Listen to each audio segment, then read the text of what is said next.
Okay, so we are kicking off our 2 days of live coverage down here in the Big Easy for Bob Vera's Insiders Forum Conference in New Orleans.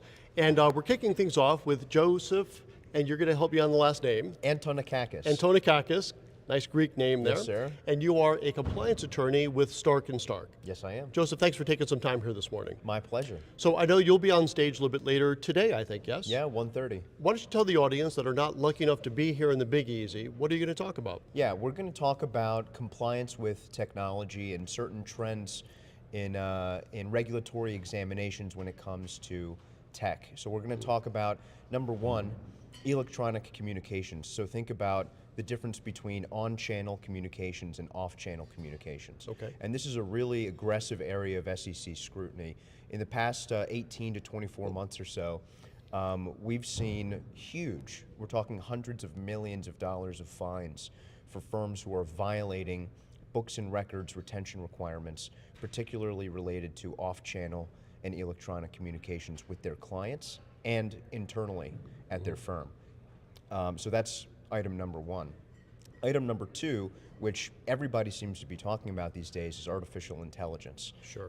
We have clients who are using a lot of large language models. Think of your ChatGPTs and your Perplexities and your Claude and so on and so forth.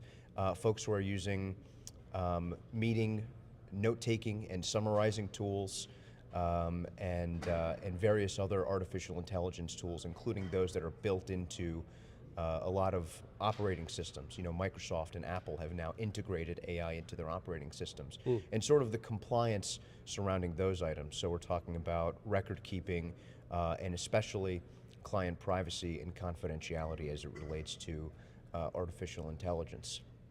The third thing we're talking about is Bitcoin and sort of cryptocurrency more broadly.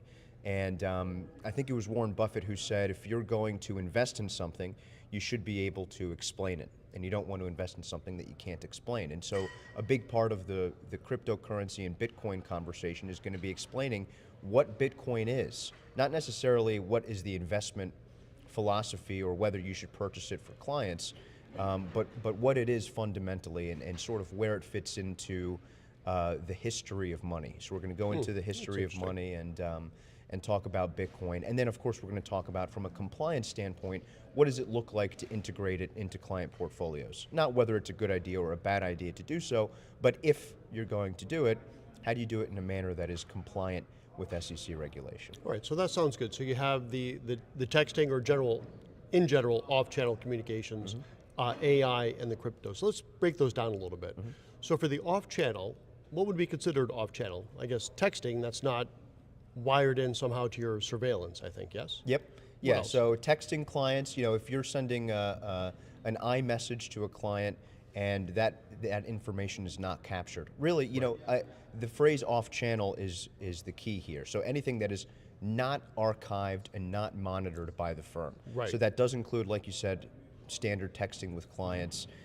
We have heard of a lot of folks who are using encrypted platforms like WhatsApp or Signal, you know, notoriously that was used by some governmental employees. Right. But yeah, all of that is considered off-channel if it is not monitored and archived by the firm. Right, so I think that's really the key if it's off-channel, because we text all the time at our shop, Sovereign. Yep. But it's all captured through, we use Global Relay, there's a lot of other places to do it. So I think that's important for folks to know. So what we talk about here on goRIA is going RIA, right? So what I like about the RIA space is it tends to have more reasonable guardrails, or at least the guardrails are imposed by the CEO. So if the CEO, me in this case at Sovereign, thinks texting is completely fine, we allow it, but we have to capture that data, right? So it's not like you can't do it, but you have to do it properly. Is that a pretty good assessment? Yeah, yeah, and that's, you know, that's the way it is with a lot of things. Yeah. If you want to do something, make sure you're doing it in a manner that is not going to get you in trouble with the regulators. Because like we said, especially with the texting and the off-channel communications, we saw hundreds of millions of dollars of fines. Yeah. And it's not because they were doing it, but it's because they were doing it in a manner that was not compliant with the books and records retention requirements. Yeah, I think that's a hugely important point. So it's not like you can't text. There's certain firms that don't allow it. That's a choice of that firm. Right. It's not like it's unallowed. it's allowed, but you have to set up the proper guardrails, the proper capture mechanisms, and so on and so forth. Yep. Let's pivot to AI, which is actually something else top of mind for me at Sovereign.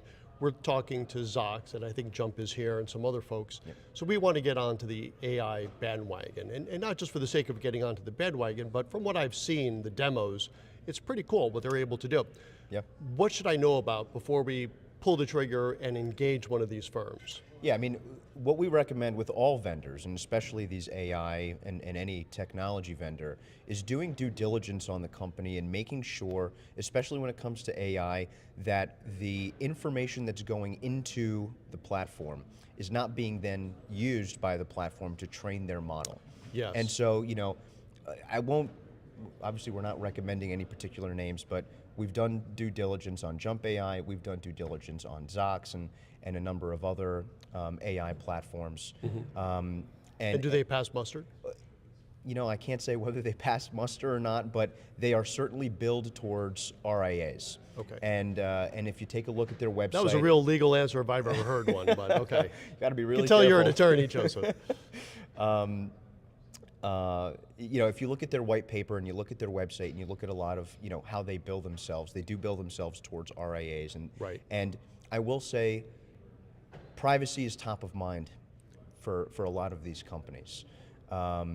And so, you know, making sure you do your due diligence and making sure that the private conversations that you're having with clients, which oftentimes you're talking about some of the most intimate details Sure. of their lives, Sure. you know, their finances, their family And account problems. number. Sometimes you might even just be repeating an account number. Yeah, And that's yeah. going to be living somewhere, I suppose. Exactly right. Yeah. Yeah, so any private information like that that goes into an AI platform, doing due diligence on the company, whether it's an OpenAI or a Zox or a Google's, you know, Gemini or whatever the case may be, and ensuring that it's sequestered. So that's sort of part number one when it comes to AI compliance, is the privacy aspect of it. Yeah. The other aspect is record keeping. The question comes up very often, because RIAs have pretty strict record keeping obligations, what am I required to maintain after a call? Do I have to maintain the audio recording? Do I have to maintain the transcription, like the full transcription? Do I have to maintain the summary? The short answer is a lot of the written aspects need to be maintained as part of your books and records. The audio, you know, anytime there's an audio recording, perhaps you don't need to maintain that. You know, it's something maybe we're still looking at, but at the very least, you know, transcriptions and summaries do need to be maintained as part of a firm's book and record, Right. books and records. Sounds good. Okay, so as we're coming up on time here, Joseph, what would you say would be, speaking to our audience, which tends to be advisors not yet in the RIA space, because we're talking about going RIA, what advice would you give them as they're mapping out their course to going independent from a legal or compliance perspective? What's the number one thing that you see these guys getting tripped up on? You know, I think building a team of competent people, not just attorneys, but competent people inside of your firm, competent vendors, competent counsel, of course. Building a team is critically important because you know, you want to make sure you're working with folks who have compliance top of mind, who want to make sure that they're providing ample service to clients. I was just in a session where somebody was talking about selecting clients and how to do so in a manner that aligns with your values. So having a team of people who align with your values, I think, is critically important, especially at the get-go, because that forms the foundation of where a firm begins. All right, sounds good. Well, I think that's a good place to put a pin in it for today. Joseph, thanks for taking some time. Absolutely, my Okay. pleasure. All right, so this again is just kicking off our 2 days of coverage here in New Orleans for the Insiders Forum. And something I probably should have noted before I started, it seems pretty empty behind me, and that's because there's a huge super session happening downstairs.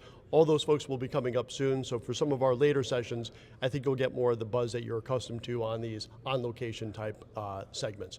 So for now, on behalf of goRIA, fueled by Investment News, I'm Chuck Vela. I'll see you in about 45 minutes with our next guest. Thanks for joining us, and Joseph, thanks again. My pleasure.